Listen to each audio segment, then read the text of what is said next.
आज मैं आपके लिए एक बहुत ही महत्वपूर्ण टॉपिक लेके आया हूँ, कोठारी आयोग। तो चलिए स्टार्ट करते हैं। सन 1964 में भारत की केंद्रीय सरकार ने डॉक्टर दौलत सिंह कोठारी, जिनको डीएस कोठारी बोलते हैं, की अध्यक्षता में स्कूली शिक्षा प्रणाली को नया आकार व नई दिशा देने के उद्देश्य से एक आयोग का गठन किया था। इसे कोठारी आयोग के नाम से जाना गया था। कोठारी आयोग इसलिए नाम पड़ा चूँकि दौलत सिंह कोठारी इसके अध्यक्ष थे। कोठारी आयोग सन 1964 में भारत की केंद्र सरकार जो थी, उसने दौलत सिंह कोठारी की अध्यक्षता में, आपको पता होगा या नहीं पता तो इसीलिए मैं पढ़ा रहा हूँ कि समझिए, भारत की शिक्षा प्रणाली को दिशा देने के लिए एक आयोग का गठन किया था, जिसने पूरे भारत में चीज़ें देखी थी शिक्षा की और कमियों को रखा था।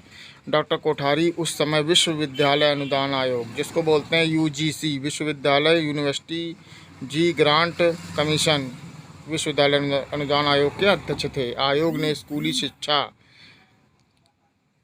की गहन समीक्षा प्रस्तुत की, जो भारत के शिक्षा इतिहास में आज भी सर्वाधिक गहन अध्ययन माना जाता है।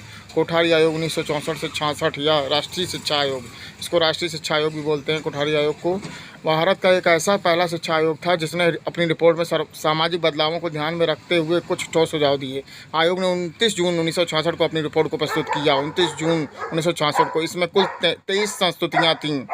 इसमें देखिए, उन्होंने सुझाव दिए कि समान पाठ्यक्रम के जरिए बालक बालिकाओं को विज्ञान गणित की शिक्षा दी जाए। समान पाठ्यक्रम, दरअसल समान पाठ्यक्रम की अनुशंसा बालिकाओं को समान अवसर प्रदान करती है। 25% माध्यमिक स्कूलों को व्यावसायिक स्कूल में परिवर्तित कर दिया जाए। सभी बच्चों को प्राइमरी कक्षाओं में मातृभाषा में ही शिक्षा दी जाए। माध्यमिक स्तर सेकेंडरी लेवल पर स्थानीय भाषाओं में शिक्षण को प्रोत्साहन दिया जाए। ये उन्होंने कहा कि भाई समान शिक्षा दी जाए और प्राइमरी कक्षा मातृभाषा में ही शिक्षा दी जाए।